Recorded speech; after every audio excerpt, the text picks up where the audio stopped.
I'm going to be showing you how to create worksheet in Google Form.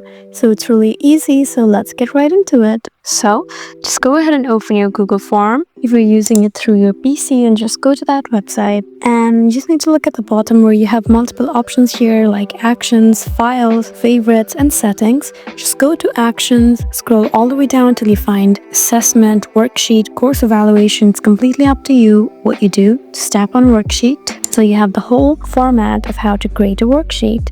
Just add your new worksheet title, write down the description on what you want it to be. You can add a name, description, whether it's required or not. You can add an image, write down their email. You can also make sure you add options like this.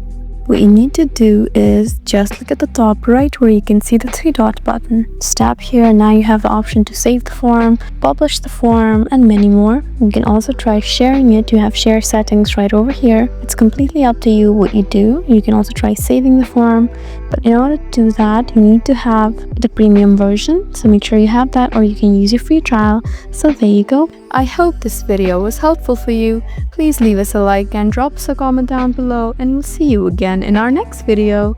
Thank you for watching.